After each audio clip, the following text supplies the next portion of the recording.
Family dinners are never just dinners. They are performances. They are carefully choreographed negotiations where someone always does all the work, someone always takes the credit, and someone always ends up carrying the weight of a conversation they never asked to have. Our family dinners were no different, except that I had been playing my assigned role for so long, I had almost forgotten it was a role at all. It was 3 days before my mother's milestone birthday. The kind of birthday that arrives with dramatic language, words like celebration of a lifetime, and a once-in-a-generation occasion, and my personal favorite, I cannot believe you are doing this to me on my birthday, even though her birthday was still 72 hours away. My parents' dining room had been staged with extraordinary care. Cloth napkins were folded into little swans. The centerpiece was enormous and delicate, and clearly not designed to survive a family gathering. Candles flickered in glass holders that looked like they had been borrowed from a boutique hotel. Everything was arranged to signal an occasion, to say, "This matters, we matter, behave accordingly." My mother sat at the head of the table like a queen surveying her carefully assembled kingdom. My father hovered nearby with the restless energy of a man who had spent decades trying to smooth things over, always circling, always softening, never quite landing. Across from us sat my younger sister, Katie, with her husband Nick beside her, and their 3 children sprawled around the table in the comfortable, unself-conscious way that children do when they know they belong somewhere. Elliot, their eldest at 13, had already mastered the teenage art of looking simultaneously bored and vaguely insulted by everything around him. Ruby, 9 years old, had sharp, bright eyes and an instinct for listening to conversations that adults assumed she wasn't following. Little Nico, 5, was engaged in the specific kind of quiet chaos that only becomes visible the moment something irreplaceable goes missing. My husband Ben sat beside me, steady as always. Ben is the kind of man who genuinely believes that most conflicts have a peaceful resolution if you approach them with enough patience and goodwill. I believe in evidence. Our marriage works in large part because of this difference. And then there was Sienna, my daughter, 12 years old, sitting across the table from me with the careful quietness of a child who has learned to read the temperature of a room before deciding whether it is safe to be joyful. She had barely touched her food. She was watching the adults the way children do when they sense something is happening beneath the surface of the conversation, something that has nothing to do with birthday decorations and everything to do with them. My mother was talking about the party. She described the venue with the reverence usually reserved for UNESCO heritage sites. The cake, she informed us, would be elegant, none of that childish nonsense. Katie laughed warmly and said she could have whatever she wanted. It was her birthday, after all. Then my mother mentioned the dress code, and something shifted in Sienna's posture. She sat up just slightly, leaned forward just a fraction, and asked a question so simple, so innocent, so full of quiet hope that it nearly broke my heart in advance. What should I wear? It was the question of a child who wanted to belong, who wanted to show up correctly, who was asking the adults to let her in. I smiled at her and said we would figure it out, something she felt good in. We had time. My mother did not look at Sienna. She took a small, measured sip of water, the kind of sip that precedes a casual remark, the kind you make when you are about to say something you have already decided is not a big deal. Then, in the same tone one might use to mention a change in laundry detergent, she said, "Oh, your daughter is not invited to my birthday." The words settled over the table like something cold and heavy. I watched Sienna's face change. It happened fast, too fast. One moment she was a child leaning forward with hope, and the next she was entirely still. Not crying, not protesting, just stopped, like a light going out. Nobody else moved. Forks continued scraping against plates. Katie glanced at her children with the distracted look of someone mentally assigning seating arrangements for a future event. My father cleared his throat and produced nothing useful. Nick stared into his water glass as though it contained the answer to a question nobody had asked. Ben's hand tightened almost imperceptibly around his fork. I blinked. I asked very calmly what she meant. My mother smiled. It was the smile from greeting cards, pleasant and entirely detached from the moment. She said it was going to be adults only. She said it was her special day. She said Sienna wouldn't fit in. I looked across the table at Elliot, Ruby, and Nico. So Katie's children aren't coming either. My mother waved her hand as though I had said something mildly inconvenient. Oh, we had to make an exception for them, she said. And there it was, the word she always used. Exception. The word that meant, the rules apply to you but not to them. The word that had been following me around since childhood, dressed up in different costumes but always carrying the same message. Chapter 2. A Lifetime of Exceptions. I need to go back, because none of what happened at that dinner table can be understood without understanding the decades that came before it. My sister Katie is 2 years younger than me. 2 years. In most families, this is the difference between one sibling helping the other pour cereal and the other one pouring it themselves. In our family, it was treated like a generational gulf, deployed whenever it was convenient, ignored whenever it was not. When I was 9 and Katie was 7, she was just a baby. When I was 13 and Katie was 11, she was too sensitive to be held to the same standards. When I was 16, she was 14, which meant don't be so hard on her. And by the time we were both adults, the explanation had evolved into, you can handle it, Katie can't. My mother's greatest tool was always the rule. Rules had an elegant quality. They looked fair from the outside. They sounded reasonable. They gave her the moral high ground of having a system. The only flaw in the system was that the rules consistently applied to me and consistently bent around Katie. The clearest example I remember happened at Katie's 8th birthday party. I had turned 10 barely 2 months earlier.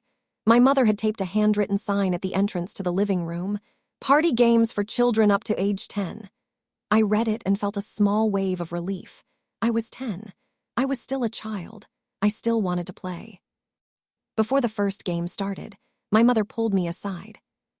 Her voice was gentle in the way that bad news is sometimes delivered gently, as though the softness of the delivery can neutralize the damage of the content. "You're too old to participate," she said. "You won't fit in." I told her I had just turned 10. She smiled and said, "Rules are rules." She handed me a stack of paper plates and told me I could help, so I worked the party. I carried trays. I wiped up spills. I refilled cups. And then I noticed from across the room that 2 children were laughing and spinning and playing in the middle of the game circled children who were 11 and 10 and a half, respectively. Children who were, by the sign's own terms, older than the age limit.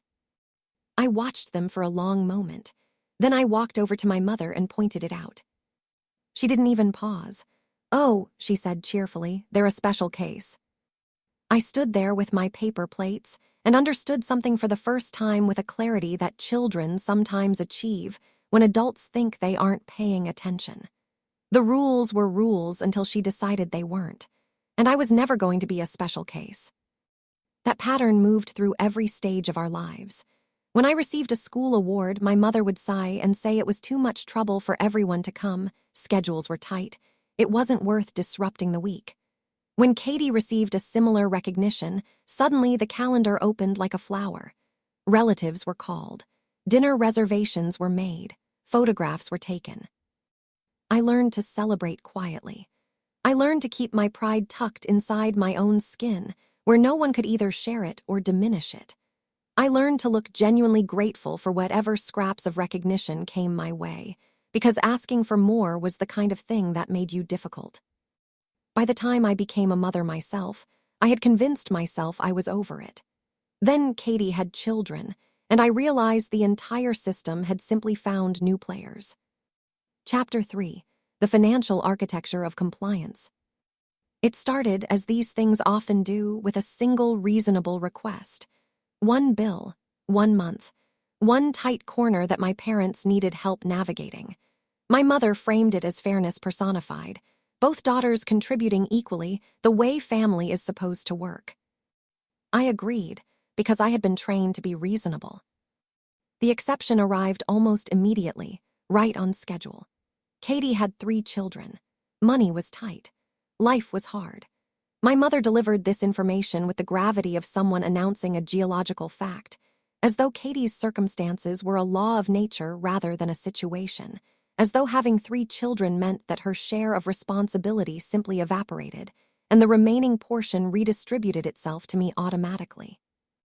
I had 1 child, which apparently meant I had surplus. No one said any of this out loud. It was never named. It was just quietly, gradually, arithmetically rearranged until I was covering the majority of what had started as an equal arrangement. Then came the mortgage, temporary, my mother assured me, just until they got back on their feet. I agreed to cover half. That temporary arrangement lasted 5 years. And when the milestone birthday approached, my parents opened a shared account for party expenses. Communal, practical, fair. Most of the money in it was mine. Katie and my mother planned everything. The venue, the catering, the flowers, the music. They booked everything. They chose everything. They used the card attached to that account as though it were simply a resource that existed to serve their vision, and my role in the process was funding, not family. I kept telling myself it wasn't worth a fight. I kept finding ways to reframe it. I kept smoothing it over in my own mind. Then Sienna asked what to wear, and my mother told her she wasn't invited. That was the moment I stopped making excuses. Chapter 4, the morning after. The next morning, I woke up with a sensation I didn't immediately recognize. It took me a moment to identify it. It was peace, not the soft, tentative kind, but the kind that arrives when you have finally made a decision and the endless interior argument goes quiet. Ben was making coffee. He looked at me the way he does when he can sense something has shifted. I told him simply, we were not going to the birthday. None of us. He set the mug down carefully. He asked if I was sure. I told him that if Sienna wasn't welcome, neither were we. Sienna came downstairs a few minutes later, still wearing yesterday's sadness in the way she moved, slowly, guardedly, as though the world had become a place where floors could give way without warning. When I told her we weren't going, her shoulders dropped. Not dramatically, just a quiet, complete release of tension she had been holding for 24 hours. "Oh," she said softly, then, "okay." Relief does not always look like happiness. Sometimes it looks like your body finally remembering how to unclench. I opened my banking application. I did not cry. I did not draft speeches. I did not rehearse arguments. I simply acted with the methodical calm of someone who has been planning this moment without realizing it. The standing order labeled mortgage help, €950 per month, cancelled. The transfer marked family support, €300 per month, cancelled. The utility top-up, €120 per month, cancelled. Click, click, click. It took less than 30 seconds. 5 years of obligation, undone in less time than it takes to make a cup of tea. I stared at the screen afterward and thought, this is why the arrangement suited them so well. It required nothing from them except my continued compliance. Then I dealt with the party account. There was a virtual card attached to it, convenient for them, funded by me. The large payments were still pending. Venue final balance, catering confirmation, floral arrangements. My mother had assumed, as she always assumed, that the card would work and the money would be there and I would absorb the cost without complaint. I froze the card. I transferred my contributions, €4,200 of the €4,800 balance, back to myself. Not with fanfare, not with a note. Quietly, the way you retrieve something that was yours to begin with. Chapter 5, the gift. Now came the part I had been thinking about since the car ride home. I bought a plain box. I wrapped it neatly. I placed inside it a single folded letter, the real gift, the kind you remember long after the wrapping paper has been thrown away. I wrote the letter carefully.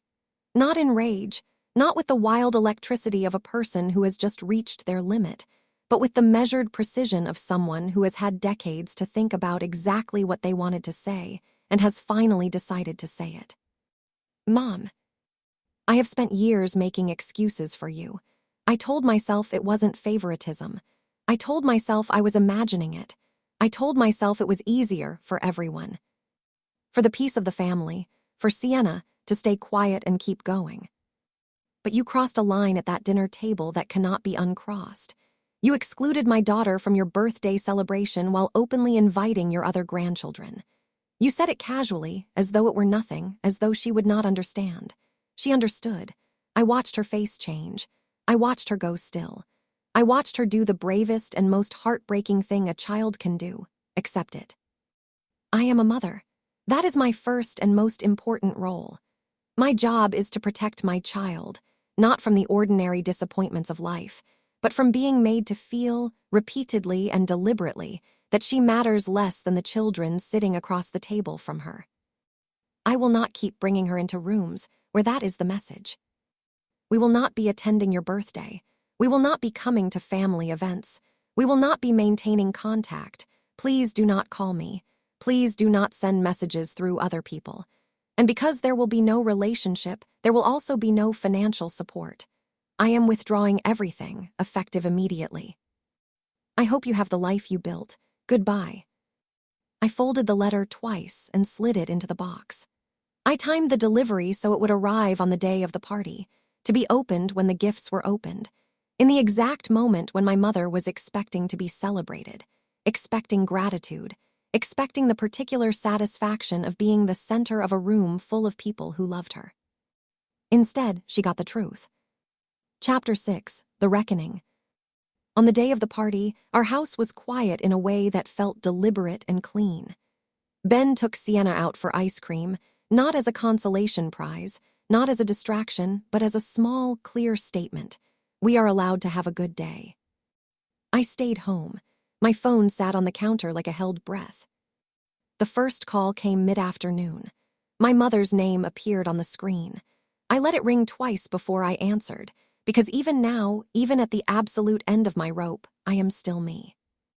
Her voice came out of the phone like a pressure wave. How dare I?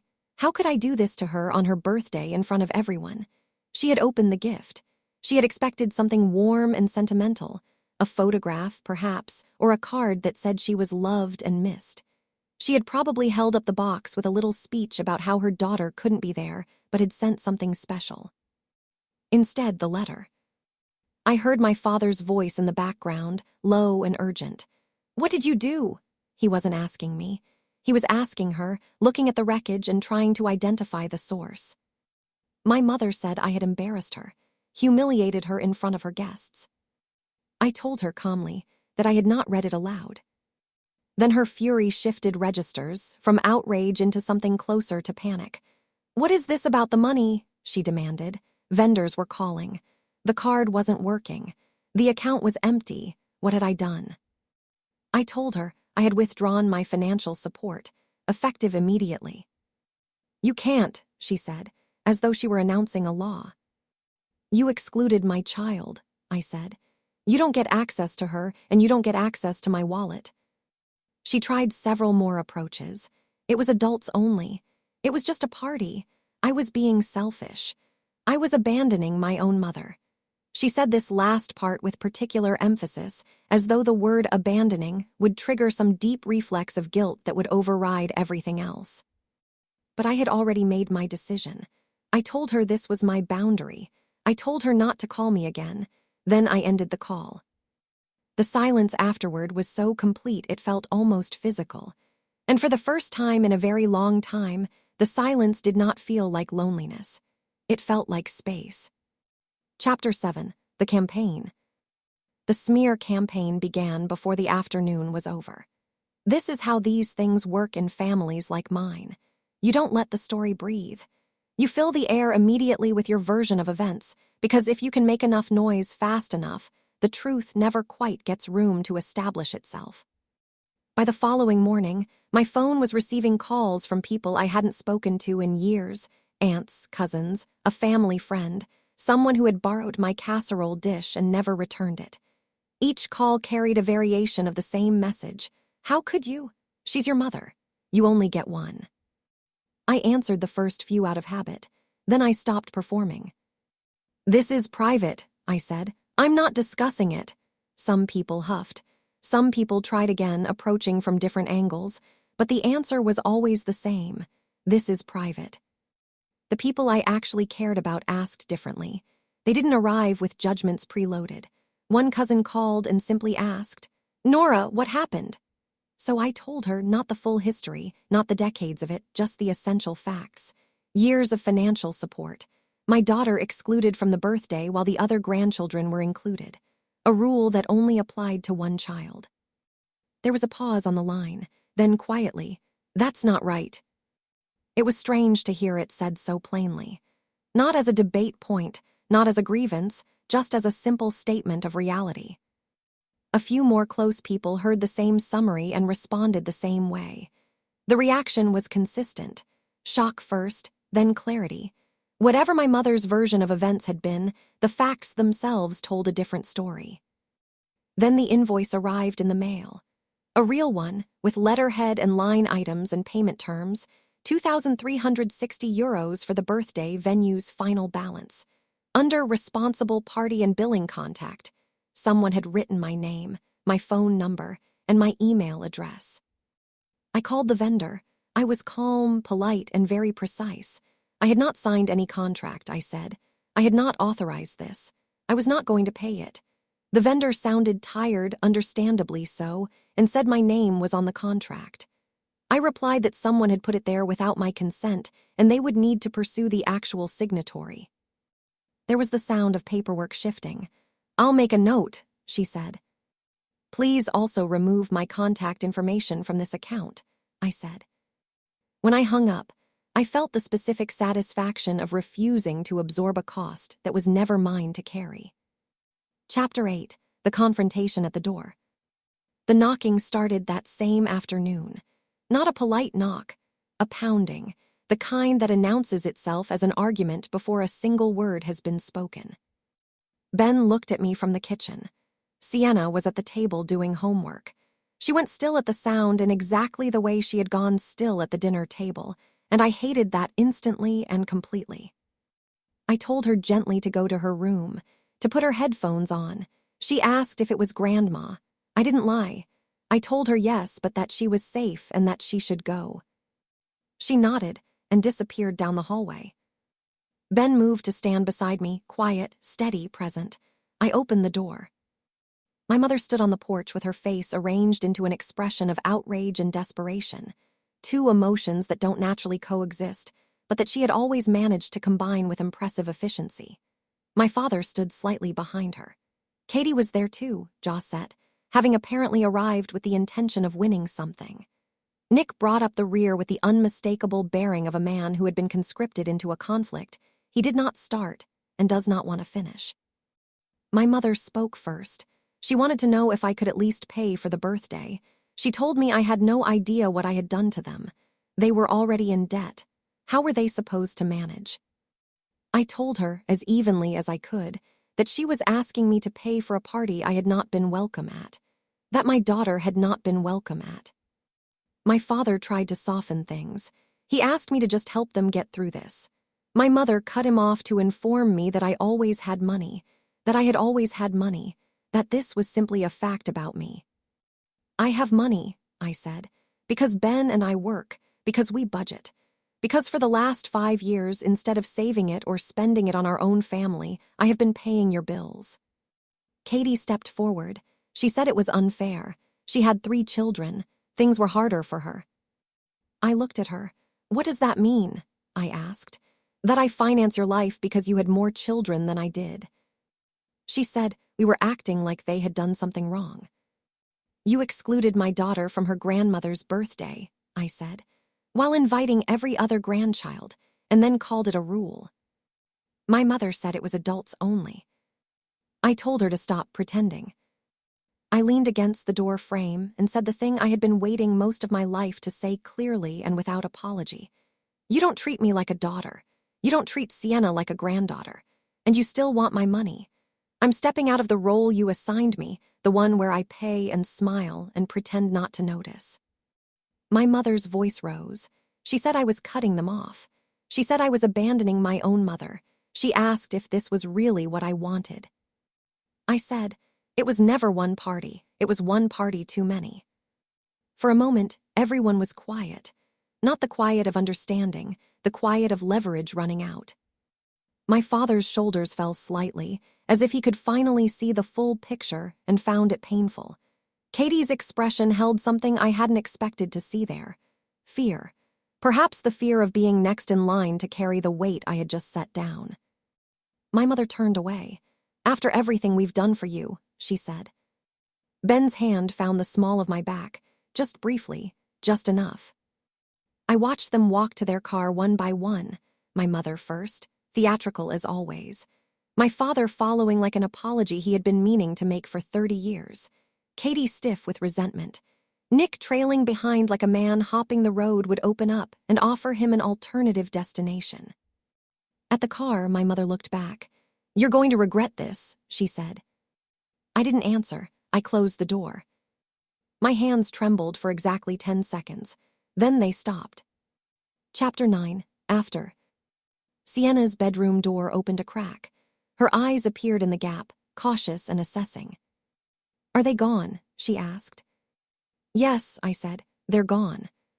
She came down the hallway slowly, like someone stepping back into a world they weren't entirely sure was solid. Ben crouched down to her level and told her she was okay. She looked at me and asked the question that broke something old and necessary inside me. "Are we in trouble?" I crouched in front of her. I looked at her face, this careful, observant, soft-hearted child who felt everything and showed almost none of it. I told her, "No, you are not in trouble. None of this is your fault, and I am not going to let anyone treat you like you don't matter." Sienna swallowed. She nodded, and for the first time since that dinner she looked lighter. Epilogue, 6 months later. Our house changed after that. Not all at once, not dramatically, but it changed. It became lighter. Sienna started singing again, just under her breath while she did homework, the kind of absent, unconscious singing that happens when a person doesn't feel watched. Ben would catch my eye over his coffee and the smile meant, "See." I stopped flinching every time my phone buzzed. We had money, real money, the kind you can see building instead of vanishing. When the dishwasher broke, we replaced it without a family summit. When Sienna needed new equipment for a school project, we bought it without calculating what we'd have to skip. Small things. The kind of small things that add up to a life that feels like yours. The guilt attempts still came, cousins checking in, family friends carefully declaring they weren't taking sides while absolutely taking sides. I kept my replies brief. Sometimes I didn't reply at all. Through the quiet channels of family information, I eventually heard that things had adjusted. My parents downsized. My mother took on part-time work. Katie got a proper job. They managed because they always could. They had simply preferred not to when someone else was available to manage things for them. A full year after that dinner, my phone rang. It was Katie. Her voice didn't sound like someone coming to win an argument. It sounded like someone who had spent a year learning something the hard way. "Mom's been a lot," she said. A pause. "She's been asking me for help. Money, time, everything." Another pause. "I didn't realize how much you were doing. Not really." I waited. "And the birthday," she said finally. What she said to Sienna, it wasn't right. It wasn't an apology. It wasn't a reconciliation. It was something rarer and, in its own way, more valuable. Honest acknowledgement from someone in my family that a thing that happened, that it was real, that it was wrong, that I had not imagined it. "I'm not calling to pull you back in," she added. "I just wanted you to know." "Okay," I said, and for once that was enough. When I hung up, Ben asked how I felt. I didn't have to think about it. "Steady," I said. Because my home was calm. Because my daughter was safe. Because my life no longer depended on earning love from people who had decided, long before she was born, that she would always be the exception. That was the payoff. That was the whole point.